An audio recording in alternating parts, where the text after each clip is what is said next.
Pacifica, this is Democracy Now!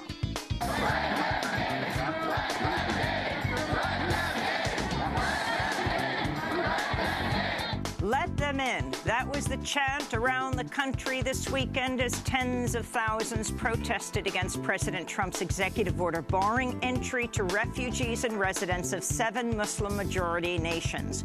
We'll go to JFK Airport, where thousands gathered to demand the release of immigrants detained after flying in.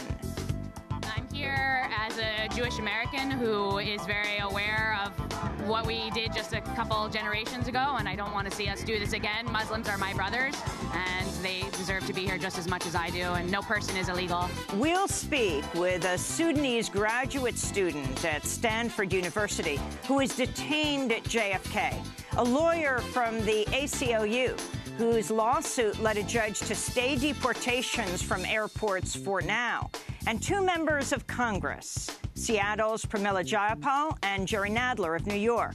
And we'll go to Texas, where hundreds of Muslim leaders recently received a highly inflammatory survey investigating their views on Islam.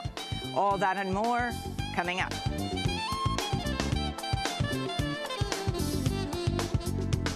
Welcome to Democracy Now!, democracynow.org, The War and Peace Report. I'm Amy Goodman. In Canada, police have arrested 2 gunmen charged with opening fire at the Islamic Cultural Centre of Quebec City during evening prayer Sunday, killing 6 worshippers and wounding 8 others. Witnesses describe gunmen in black launching a coordinated attack on the mosque, opening fire indiscriminately with semi-automatic weapons. Canadian Prime Minister Justin Trudeau condemned the massacre as an act of terrorism. The mosque has previously been the target of hate. During the Muslim holy month of Ramadan last June, a pig's head was left on the doorstep of the mosque. Thousands of protesters flooded airports across the U.S. over the weekend after President Donald Trump signed an executive order Friday temporarily banning all refugees from entering the country and barring access for 90 days to nationals from 7 majority Muslim nations. The draconian measure instantly cut off access to the U.S. to 218 million people from Iran, Iraq, Libya, Somalia, Sudan, Syria, and Yemen. It indefinitely suspended the admission of Syrian refugees. Across the world, travelers were left stranded, while scores were detained by customs officials after landing at U.S. airports. As news of the order spread on Saturday, thousands gathered at John F. Kennedy Airport in New York City for a protest. They packed the space outside Terminal 4, chanting, "Let them in." I'm here as a Jewish American who is very aware of what we did just a couple generations ago, and I don't want to see us do this again. Muslims are my brothers, and they deserve to be here just as much as I do, and no person is illegal. President Trump's order drew immediate legal challenges, and by Sunday, judges in California, Massachusetts, Virginia, and Washington issued temporary stays blocking the deportation of valid visa holders. But some lawmakers report Customs and Border Protection officers are defying the courts. Virginia Congressman Don Byers said officials at Dulles Airport outside D.C. refused to comment on whether they were detaining travelers and had denied them access to lawyers. Byers wrote on the Twitter, quote, "We have a constitutional crisis today. 4 members of Congress asked CPB officials to endorse a federal court order and were turned away," unquote. In Los Angeles, police in riot gear deployed Sunday as thousands of demonstrators blocked traffic near the Tom Bradley International Terminal. Thousands more rallied at airports in Chicago, Denver, Atlanta, Houston, Seattle, and elsewhere. In San Francisco, demonstrators blocked all security entry points in SFO's International Terminal Sunday. This is Lara Kaswani, Executive Director of the Arab Resource and Organizing Center. We're asking workers to stand with us and not comply to these racist orders. We're asking lawyers to stay on our side and continue to defend these immigrants and refugees. And we're asking people to continue to show up for as long as it takes. And as harsh and as difficult as this may seem for the people out here staying hours and hours, we can only imagine what the detainees and the refugees and immigrants are experiencing on the other side of it. So we want to show courage and discipline and rigor and make sure that they know they're going to be supported. And we're in this for the long run until we defeat Trump. In Washington, D.C. on Sunday, thousands marched from the White House to the Capitol to protest Donald Trump's executive orders. In Boston, a crowd of more than 10,000 packed Copley Square in support of immigrants' rights. And in New York, well over 10,000 gathered within sight of the Statue of Liberty in Lower Manhattan to call for the U.S. to welcome immigrants and refugees. Donald Trump's immigration order drew outrage and condemnation from world leaders. French President François Hollande urged European leaders to stand up to Trump, saying the U.S. president is encouraging extremism. A spokesperson for Angela Merkel said the German chancellor told Trump in a phone call he risks violating a Geneva Convention requirement to take in war refugees on humanitarian grounds. And Iran's government said it would soon take reciprocal measures to ban U.S. citizens. In Washington, some top Republicans criticized Trump's immigration order. Senators Lindsey Graham and John McCain said in a joint statement the move, quote, sends a signal, intended or not, that America does not want Muslims coming into our country. That is why we fear this executive order may do more to help terrorist recruitment than improve our security, they wrote. The order appears to run afoul of U.S. laws preventing discrimination based on religious beliefs. In an interview with David Brody of the Christian Broadcast Network, Trump admitted he wanted to give priority to Christian refugees. The refugee program that, or the refugee changes you're looking to make, as it relates to persecuted Christians, do you see them as kind of a priority here? Yes. You do? Yes, they've been horribly treated.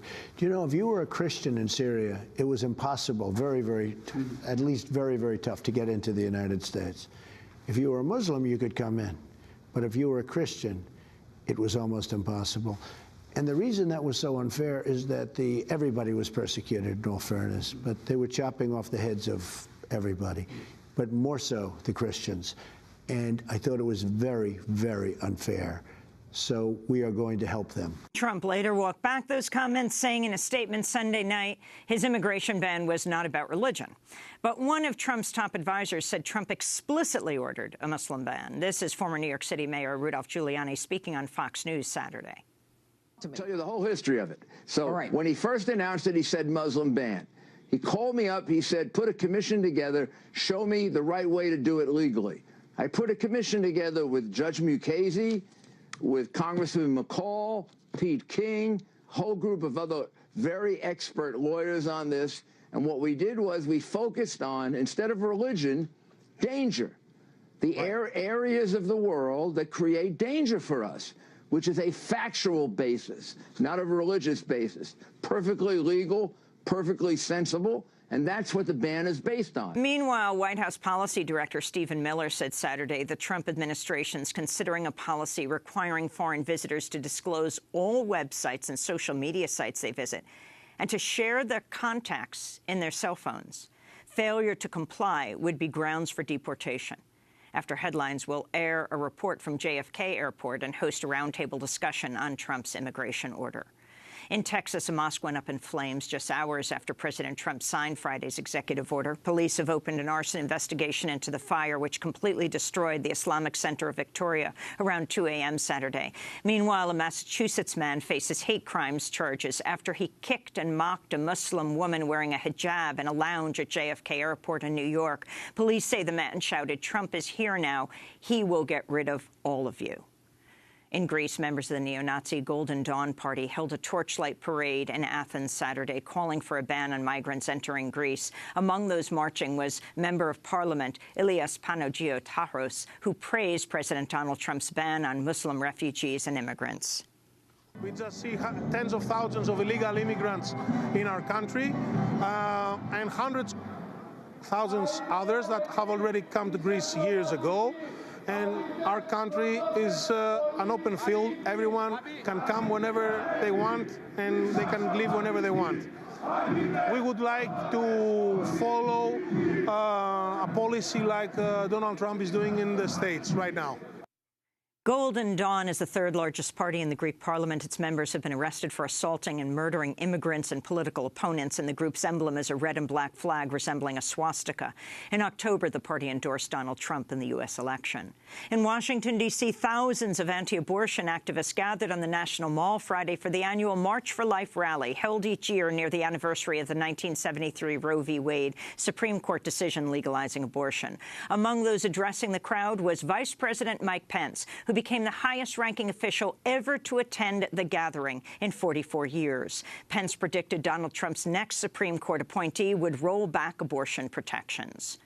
And that's why next week, President Donald Trump will announce a Supreme Court nominee who will uphold the God-given liberties enshrined in our Constitution in the tradition of the late and great Justice Antonin Scalia.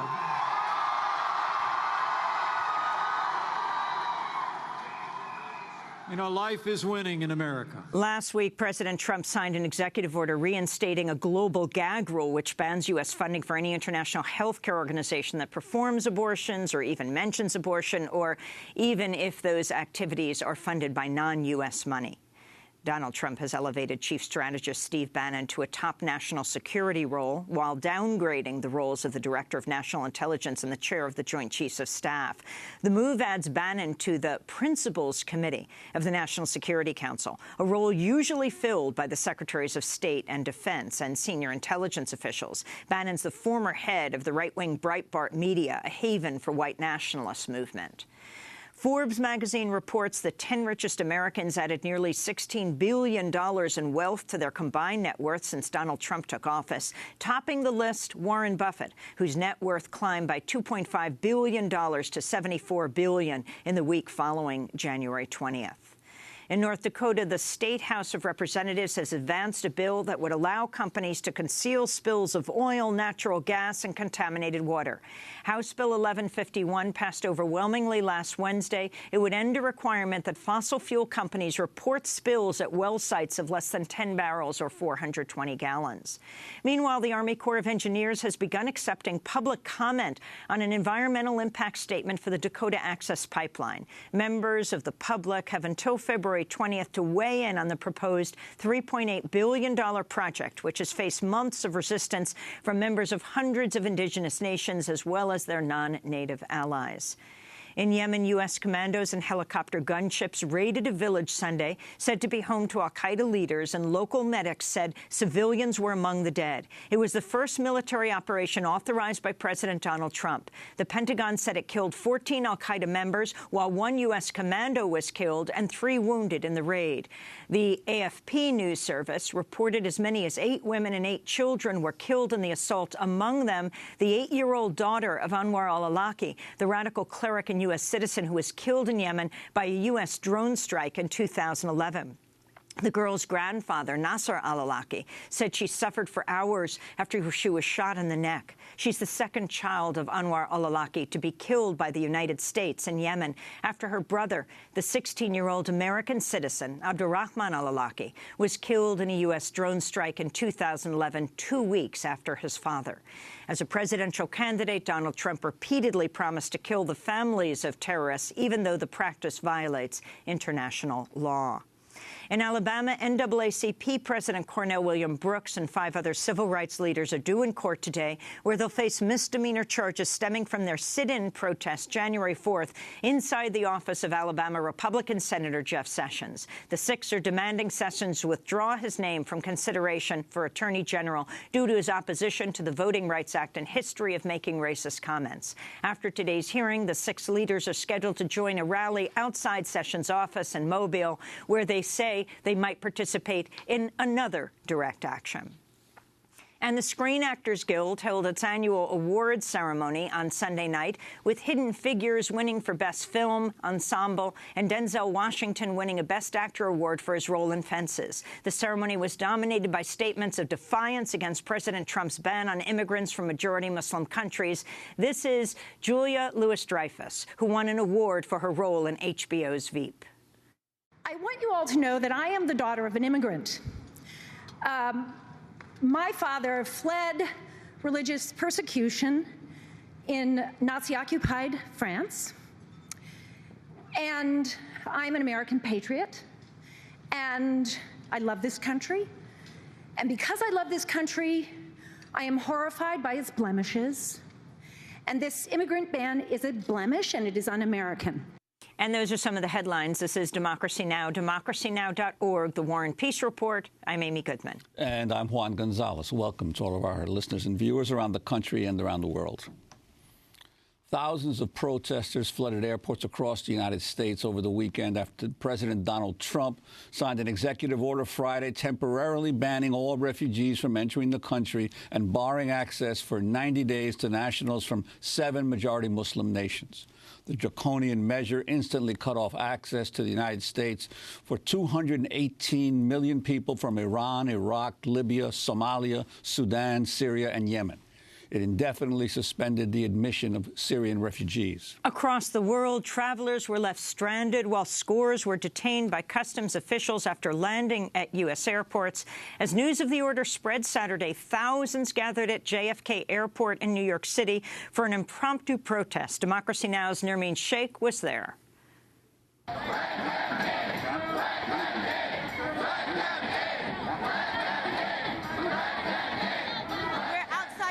City's John F. Kennedy Airport, outside Terminal 4, where thousands of people have gathered to protest the Trump administration's executive order, which has prevented many people from 7 Muslim-majority countries from entering the United States. More than 10 of them here detained at Terminal 4. Thousands of people here chanting, "Let them in. This is what democracy looks like, and refugees welcome here." Let's talk to some of the people here. My name is Mamita Ahmed, and I'm here today because as a Muslim woman, I find this ban extremely just personal to me, because I have family members who are on visa and now they are at risk of not being able to leave or enter the country. And again, as a Muslim, I feel like this is targeting our community in an unfair way. I was here since 12:30, and before it was like 100 people that showed up, and then we were live streaming. I actually tweeted for people to be here, and it had like 2,000 retweets, and then just I was live streaming, which I got a lot of shares, like almost 1,000 shares, and I think other people that were here did the same thing, and next thing you know, there's like an entire huge crowd started showing up, and now there's protests happening all over the country. My name is Sherry, and I'm here as a Jewish American who is very aware of what we did just a couple generations ago, and I don't want to see us do this again. Muslims are my brothers, and they deserve to be here just as much as I do, and no person is illegal, so I'm here to express that on this super cold night. My name's David. I live here in New York. I'm from Texas, but my parents are from Vietnam. And what brings you here tonight? I am angry. I am so angry at this. If it wasn't for the country letting my parents in here when they were refugees, none of us would be here. New York is made up of immigrants and refugees, and this is infuriating. So your parents came here as refugees? They did, from Vietnam. My entire family did. And it's absurd that Muslims are being targeted. It's ridiculous. When my parents first came to this country, they had nothing, and they came here with the hope to escape their country and everything horrible that was going on over in Vietnam, and to build a life. And they built a life from scratch here. They paid their taxes. They had their children. They looked to America as a beacon of hope. And it's unfair that right now we want to ban Muslims. It's terrible. My name is Leonel, and I'm from Brazil, but I've been here for over 20 years. I went through the green card process. I know how much of a vetting process that actually is already, and even just the visa process. And I know that it takes very little of a suspicious note in your resume, in your history as a person of your family, to even be not allowed in at that point. So to even add to that something so ridiculous and arbitrary as a Muslim ban, it makes absolutely no sense, and it's completely xenophobic. The people who are being prevented from entering the U.S. include legal permanent residents, people who have green cards from those 7 countries that have been designated by the Trump administration. That's correct. I mean, that's what's even more appalling about it, but just from a basic level, we shouldn't turn people away. That's what this country was founded on. And it's not just that, it's just common human decency. You're keeping people from escaping a country that you yourself have destroyed. Well, my name is Rui Kapadia, and extreme? What are your concerns for Muslims who are here already in the U.S. under a Trump administration, under this administration?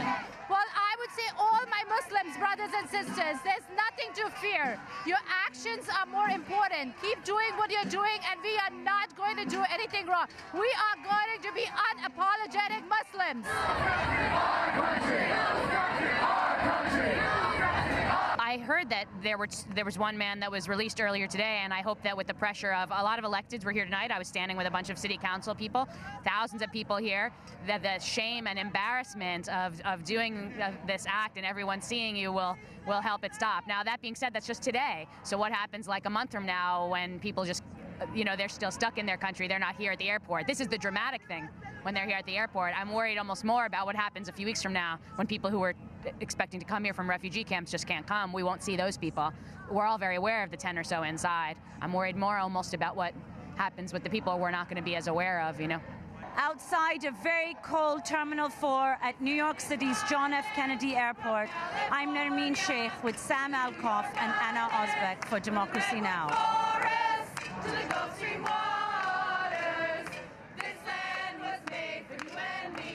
Protests spread to other airports in Boston, Washington, D.C., Seattle, Atlanta, San Francisco.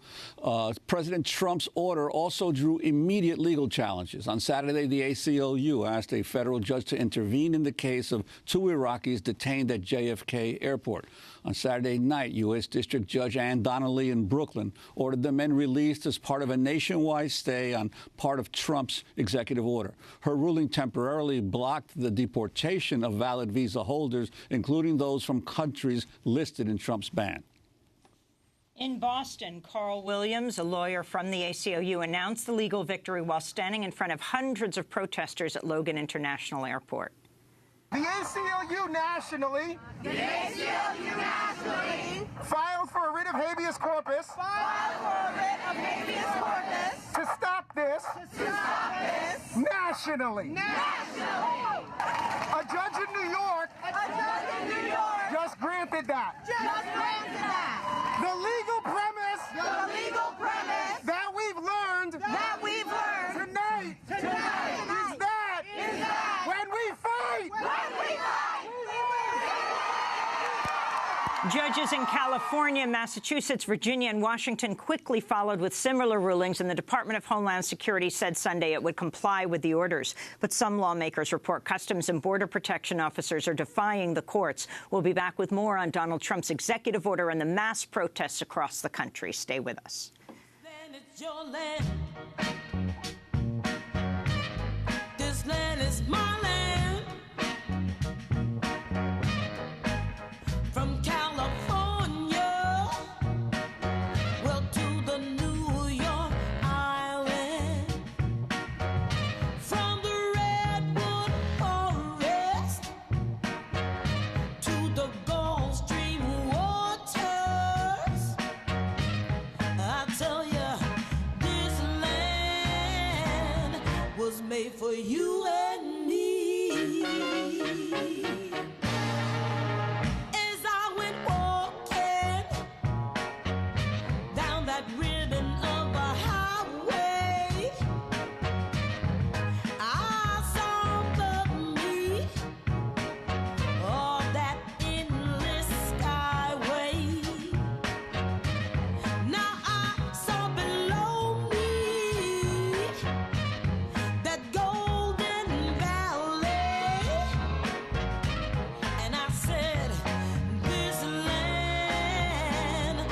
Made for you and me. As I was walking, now they tried to stop me. They put up a sign that said, oh, it said private property. Well, on the backside, you know, it said nothing, so it must be that side was made for you and me. Yeah.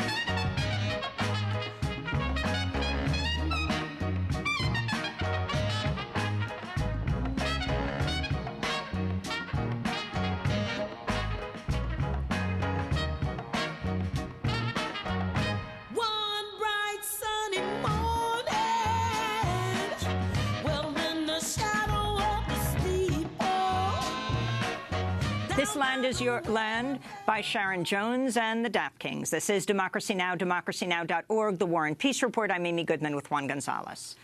As we continue our coverage of Donald Trump's executive order, we're joined by Nasreen El-Amin, a Ph.D. student in anthropology at Stanford University and a Sudanese citizen. She was detained at JFK Airport Friday evening, shortly after Donald Trump's executive order banning visitors from 7 countries, including Sudan, went into effect.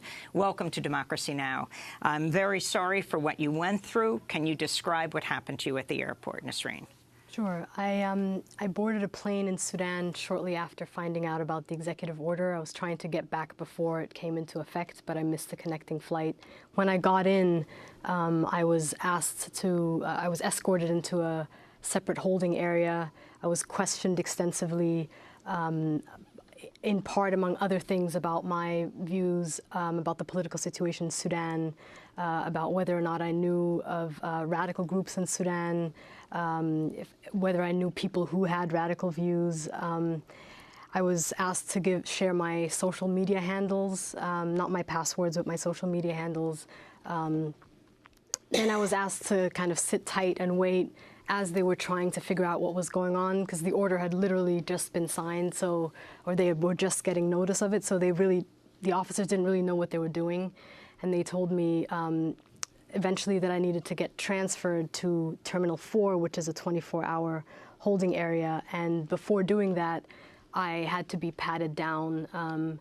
And so I was led into a room. I was patted down. It was a very uncomfortable pat down. I was touched in my chest and groin area. And then I was handcuffed briefly. That's when I started to cry, because I felt like, at that moment, I felt like, okay, I'm probably going to get deported. And they realized they hadn't handcuffed the other person who was with me, who was an Iranian green card holder, and so they took off the handcuffs, transferred us to Terminal 4. There were other people at this point that were getting led in handcuffs, who were Iranian and Iraqi citizens with valid visas. Eventually, I got out after 5 hours, and I was told, I asked the officer if I would be able to go back to Sudan, because I haven't finished my dissertation research, and he recommended that I not go back unless I was willing to be subjected to that whole procedure again. And he said, you know, I would stay put if I were you, because green card holders were being treated on a case-by-case basis. And did you get any sense, because there's been a lot of reports in terms of the lack of preparation for this order. Did you get any sense that the customs officials and the others that you dealt with, the immigration officials, were on the same wavelength or knew what they were doing, or was there a lot of confusion? There was a lot of confusion. It was very chaotic, and they admitted it to me. It was interesting watching. I feel like when I first got into the holding area, which I was quite familiar with, because when I was an F1 and when I was on a student and work visa, I was often questioned in that room. I never expected to be in there as a green card holder. But you know, there was a lot of confusion. They didn't know what to do with us. And in the beginning, I felt like I was being treated quite well. And as the night progressed, I feel like I watched our kind of progressive criminalization, if you will. And that was as people were scrambling to get direction from higher-ups in Washington. They weren't used to holding green card holders, right? Exactly. And so do you feel you were treated differently as not only an immigrant, but as an African immigrant? You know, it's an interesting question. I think on the one hand, I was probably treated much better than other people, partly because of my affiliation with Stanford. Had Stanford helped you come back as fast as you could once they realized what was happening? Yes, they paid for my ticket. I also, during the interview, told them that I was a Stanford PhD student. And you were a Harvard undergrad? Yes. So I think that, you know, led to me being detained for 5 hours, as opposed to another Sudanese person who was detained for 30 hours, and he's in his 70s. So I think that's one aspect of it. On the flip side, when I went to Terminal 4, they didn't know my background, and I did feel, you know, I guess the point that I actually want to make is, you know, I think this order is a reflection of a larger trend in this country to criminalize black people, to criminalize immigrants, to criminalize Muslims. And as a black Muslim immigrant, I'm really concerned about that. And I do think that the Somalis and Sudanese, people of African descent who are going to be affected by this, I think they're going to be treated differently, frankly. You've made the point that other terrorists, people like Dylan Storm Roof, who murdered a bunch of innocent civilians, terrorizing a whole population, you've made a comparison to how communities are treated.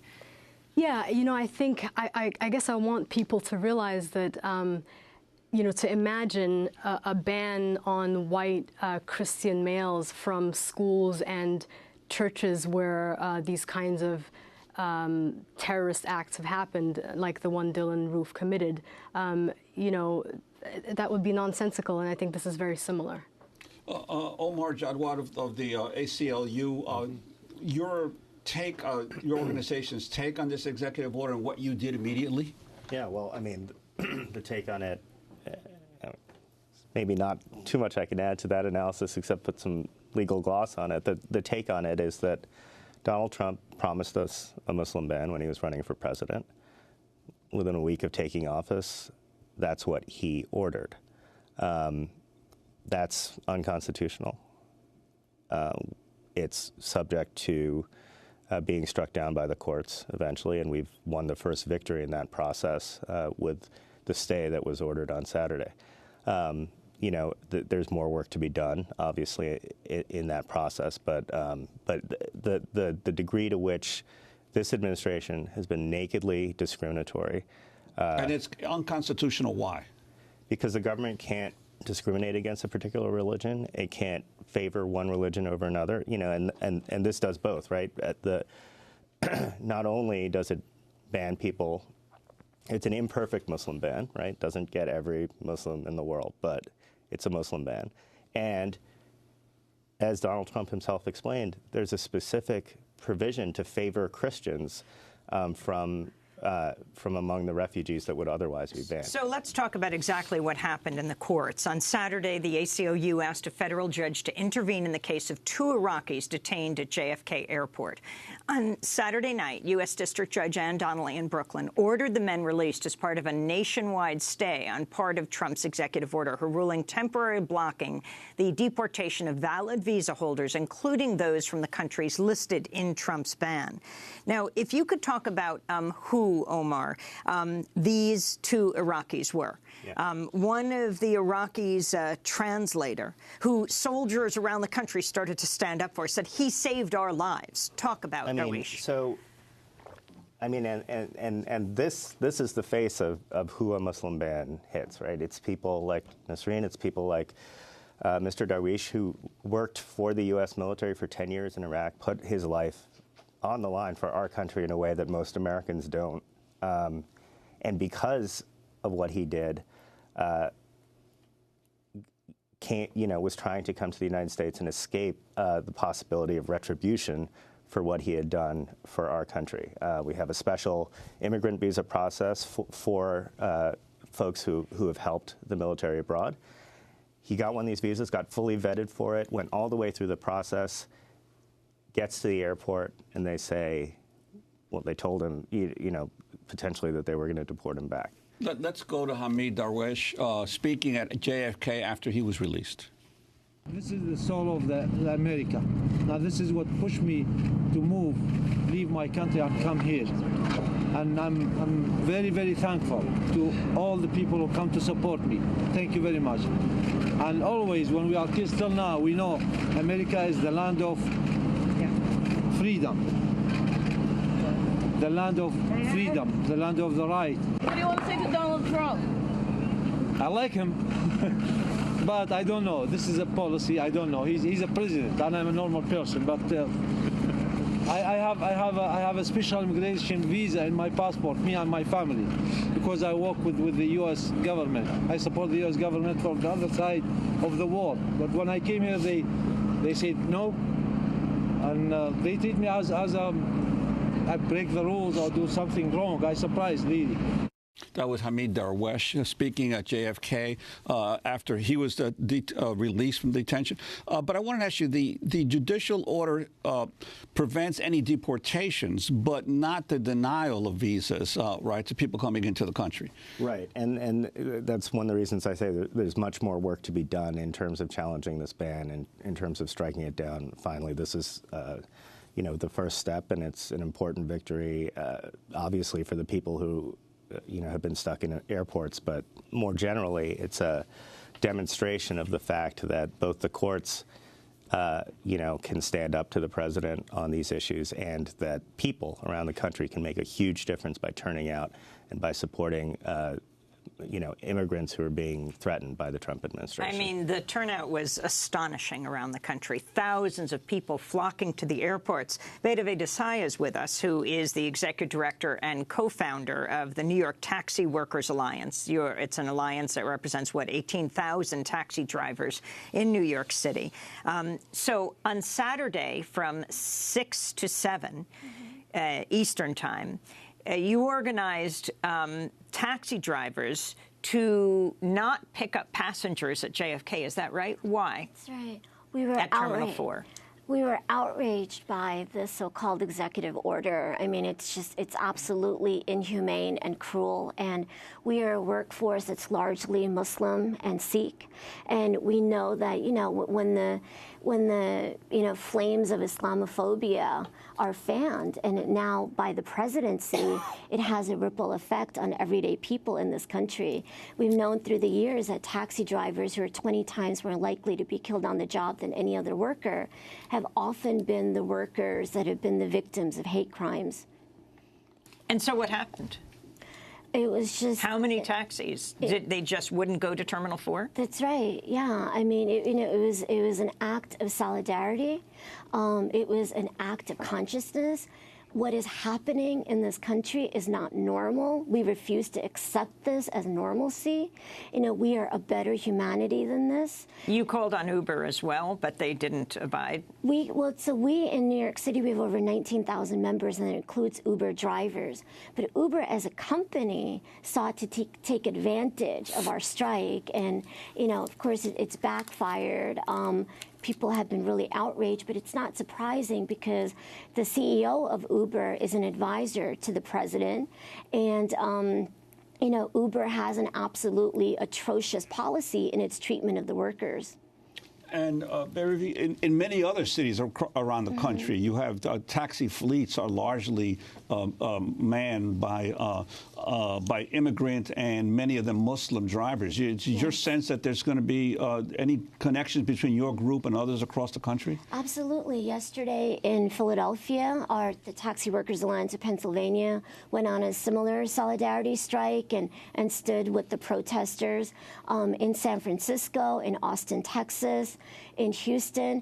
One of the things that's happened is because of companies like Uber, we are a workforce that's been so deeply fragmented and impoverished, right? And when workers are kept poor, it has an impact on civil society. It's harder for people to rise up and take collective action. But we are at a moment of such deep urgency in this society. And I'm really proud of our members and of the drivers across this country. This was a real act of courage, particularly to have a workforce that's predominantly Black and brown stand up in this time. Lyft, the competitor to Uber, did respect this work stoppage and said they were going to give $1 million to the ACLU over the next few years, as did Sarah Paulson at the SAG Awards, the big acting awards last night. Yeah, well, I mean, there's been an outpouring of support, I think, for a variety of organizations, but also, that's a small part of what matters. What matters is people doing what they can to make a difference, and that's what we're seeing. That's what we saw this weekend in every way. Contributions are important, but getting out and standing up $24 million are really... this weekend, and 150,000 new members. I mean, this is a response that's sort of unprecedented. And mobilizing those people is what those people and the people they know and the people they know and the people these people know is what's going to make a difference. And this, I want to ask you the reaction in some of these countries to this ban. I'm wondering if you're getting a sense from the people that you still know in Sudan and your sense at the international airports as you were coming, what the reaction abroad is to what's happening here. People are outraged, and the people directly affected by this are deeply concerned. They're afraid in my case, my parents are not green card holders. They live in Sudan. My sister is a dual Australian Sudanese citizen. And she lives in Australia, and we're now on 3 different continents. And because of this order, we can't see each other. And that's scary. My father is almost 80. If I wanted to, see him, or if he wanted to come, he couldn't do that. And I think people despite your being a permanent resident, right? Exactly. And I think people are questioning the legality of, it's one thing to vet people. People like me from these 6 countries are probably some of the most, one of the most vetted people in this country. It's another to blanket ban people from being allowed to obtain permission to enter the country. And what it meant to you to see all of the protests at all of the airports when you came out? It was heartwarming. I'm so happy that people are speaking out. And Republican Senators McCain and Graham saying that this is the best terrorist recruitment tool when you criminalize whole populations, whole religions. Right. I think, I think that's a fair point. And I think, this is not going to make the United States any safer. And I think it's a misguided policy. I think in many ways, we also have to ask who's has the right to feel safe. Like, do I have the right to feel safe? And this is making a lot of people who are affected by the order feel unsafe and unwelcome in this country. Well, we have a lot more to do in this show, and I want to thank you so much for being with us. Nasreen El-Amin was held at JFK Airport. She is a Sudanese green card holder, a student at Stanford University. We want to thank Baravi Desai, who is head of the Taxi Workers Alliance here in New York City. And thank you to Omar Jadwat, who is a lawyer with the ACLU, whose case brought the challenge and a federal judge's ruling to stay the deportation from these airports, at least for now. When we come back, we're going to be joined by 2 Congress members from 2 coasts. Gerald Nadler here in New York, and as well, we're going to be joined from Seattle by Pramila Jayapal. And we're going to Texas, what a state legislator did there, demanding that Muslim leaders around the state answer a questionnaire about Islam. Stay with us.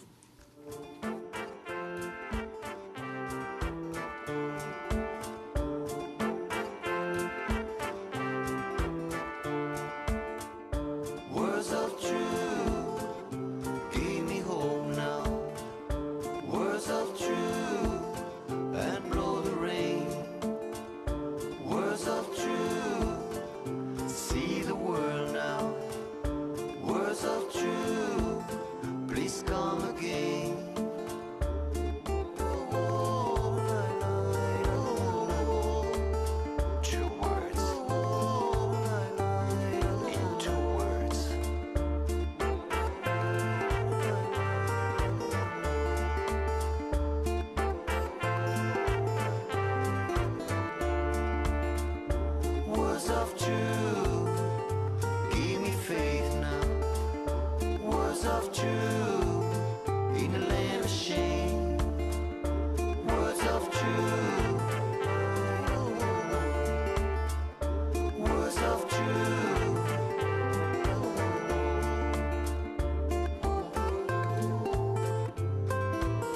Words of Truth by Manu Chao here on Democracy Now!, democracynow.org, The War and Peace Report. I'm Amy Goodman with Juan Gonzalez. Well, as we continue to cover the protests over Donald Trump's executive order, let's turn to the protests in San Francisco's International Airport.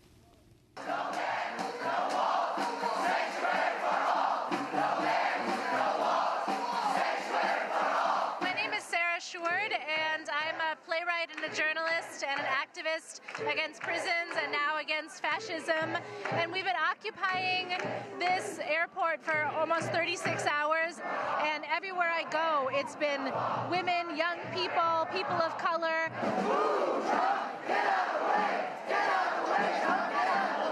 I'm Sarah. I'm a student at UC Santa Cruz. This is great. I'm Muslim, and I've never seen this much support for the general Muslim community before. So this is really amazing. My name is Alfredo Guardado. I am an after-school program coordinator for the San Francisco Unified School District. It's very important for Latinos to be here because it doesn't matter what background you come from, any culture. We're all fighting for the same, which is human rights. And I feel that everybody needs to support each other. Pop your fists in the air. Show the world that you care. My name is Lara Kiswani. I'm an organizer with the Arab Resource and Organizing Center. We fought for the families, we work with the lawyers, and we work with our local public officials who did stand with us and do stand with us to make sure we put enough pressure and disrupted SFO. The international terminal was not able to have any flights depart as a result of our organizing and disruption. We shut down both gates.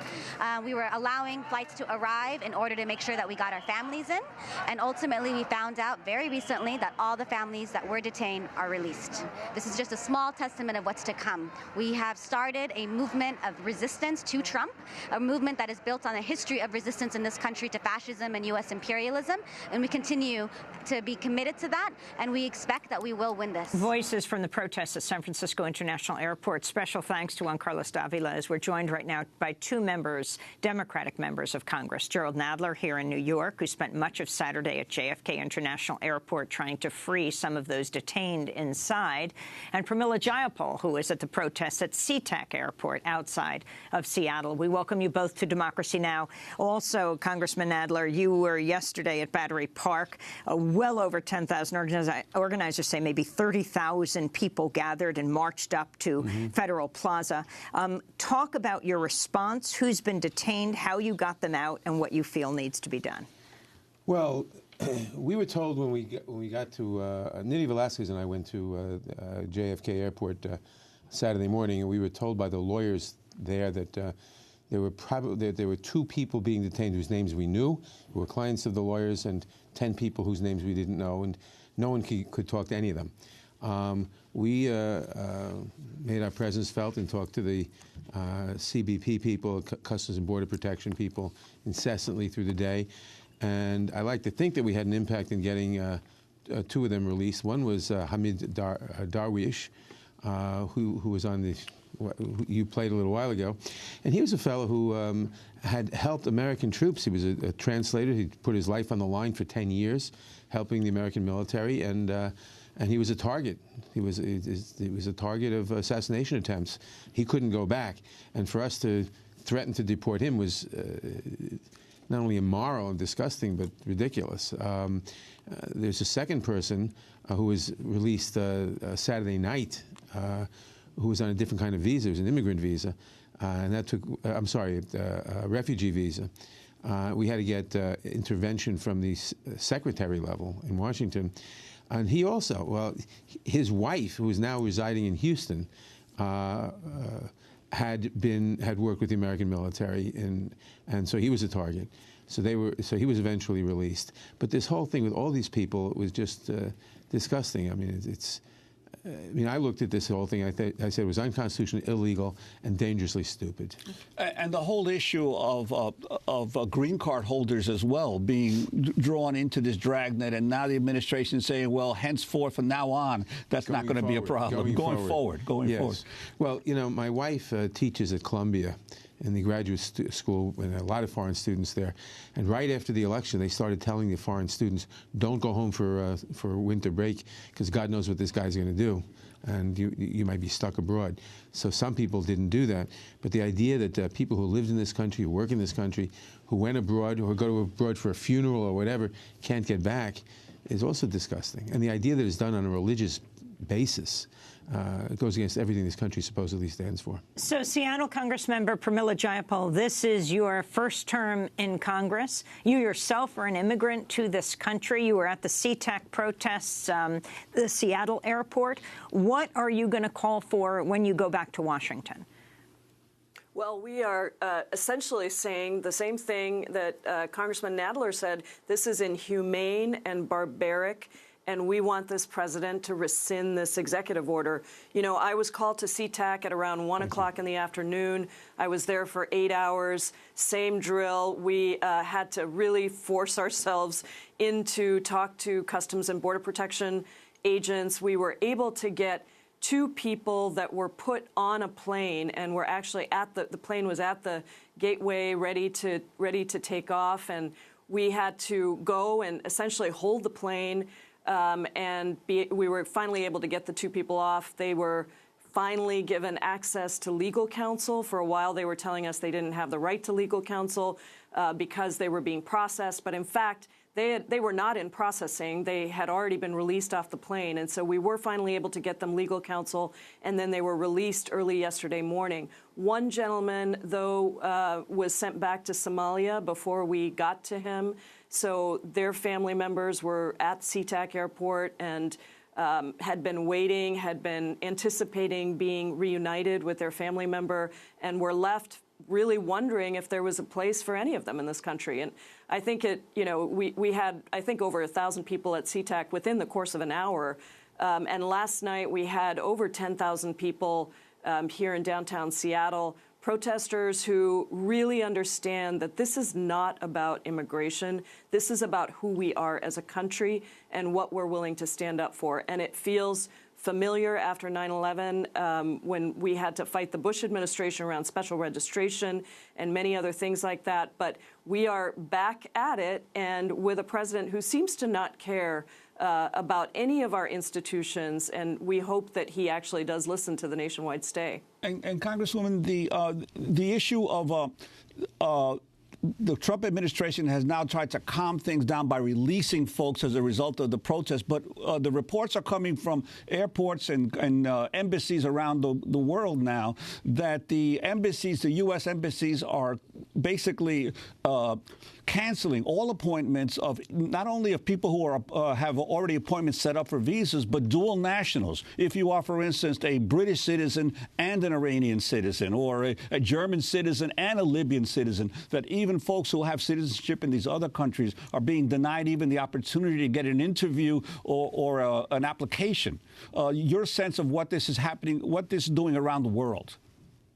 I think it is absolutely making us, first of all, less safe, because we are putting fodder into the hands of people who do wish to do us harm by allowing them to essentially say that the United States hates Muslims, the United States hates immigrants.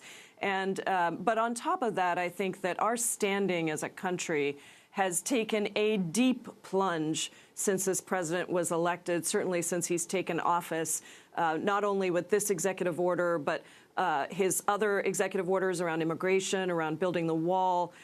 We have essentially started to cut off relationships with other countries, and we no longer are seen as a place that really is a leader in a global world that is struggling. And with 5 million Syrian refugees pouring out of Syria, for us to permanently or indefinitely ban Syrian refugees is absolutely outrageous. I want to turn to President Trump signing his executive order on immigration on International Holocaust Remembrance Day. He also marked the date, which commemorates the liberation of Jews at Auschwitz, with a statement that omitted any mention of Jews. The White House said Sunday the omission was intentional. Gerald Nadler, you discussed this when you spoke in Battery Park yesterday to the crowd of over 10,000. Yes, to commemorate the Holocaust without mentioning Jews is to try to revise history. Yes, plenty of people who were not Jewish were murdered by the Nazis, but only the Jews were the target of an extermination attempt to eliminate all Jews. That was the intent of the Nazis. That was the whole purpose of the Holocaust. And to try to revise history, to write the Jews out of the Holocaust, in effect, is disgusting. Now, it does go along, and we've seen this by far right-wing parties in Europe. And apparently the Trump administration feels an affinity for these far right-wing parties, and they're trying to de-Judaize the Holocaust, to rewrite history, and that's frankly disgusting. As so many other things that this administration does. And this does. whole issue of Donald Trump, for instance, tweeting about all the Christians that are being persecuted in the Middle East, and basically ignoring the reality of how many Muslims have been dying in all these wars and all these battles. And he lied outright when he said that it was almost impossible for a Christian to get to emigrate to this country from some of these countries compared to the Muslims. The fact is that I think the numbers are essentially equal, but 38,000 Christians, 38,000 Muslims last year. And when you figure that these countries' populations are 90–95% Muslims, so that 5% of the population are Christian and are getting half the admissions, half the visas, they're not being discriminated against. I will say the Christian populations in the Middle East are being persecuted in almost every country except Israel. It's the one place where they're not. One of the few places, I shouldn't say the one place, one of the few places where they're not. But in Egypt, you've got the Copts being persecuted and attacked in other countries too. I wanted to go now to Texas, where hundreds of Muslim leaders recently received a highly inflammatory survey investigating their views on Islam. Joining us now, Sarwat Hussain, the founding president of the San Antonio chapter of the Council on American Islamic Relations. What happened? What letters did you receive? What were you being asked by a state legislator? Well, from a state legislator, first of all, the timing of the letter was to distract our upcoming state Texas Muslim Capital Day, which we do every other year. We take about 800 to 1,000 Muslims to the state capital to learn about the political process, meet their lawmakers, understand, and have a dialogue with them. So the timing of the letter was to distract us from going there. And this is not the first time. 2 years ago, another representative, Molly White, did the same thing.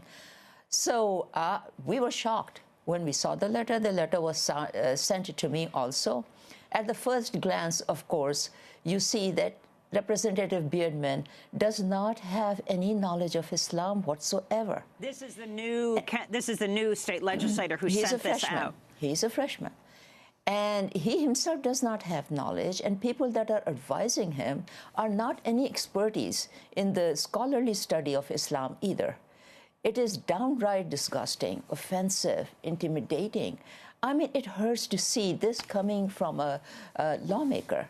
You do not expect these kind of things from your government. You expect just common decency. It said urgent reply ASAP. Did other legislators condemn this? Did the legislature overall say no one has to answer this questionnaire? Not the legislators. They did not. But when we held the press conference, that the same day when he was having the hearing at the Capitol, we had the press conference. Some of the legislators did come out and join us. So they are mostly Democrats, again. So none of the Republicans came out or even condemned the letter. And very quickly, the mosque in Texas that went up in flames in Victoria this weekend? Yes. Yes, and we do not know who did that. This is not the first attack on the mosque. This is the 5th attack in the state of Texas in the last few months. Mosques have been torched. Feces have been spread all over the mosque. Pages from the Quran were ripped off and thrown outside. I mean, you name it. It is. And then, of course, the hate emails or texts and, calls are so very common for all Muslim leaders around Texas. In fact, Congressman Nadler, scores of Jewish community centers have also been attacked. We have 20 seconds. Congressman Beyer is calling this a time of constitutional crisis. Do you agree? Well, yes, it's a time of attacks on all minorities, and the president is fomenting that. The paranoia of Trump's campaign and of his rhetoric now against Muslims, against others, just resonates against all minorities. We're going to leave it there. We thank you all for being with us. Congress members Gerald Nadler and Pramila Jayapal for joining us from New York and Seattle. Sarwat Hussain joining us from San Antonio, Texas. And we want to hear from you. If you've experienced any kind of prejudice, write to us at stories@democracynow.org.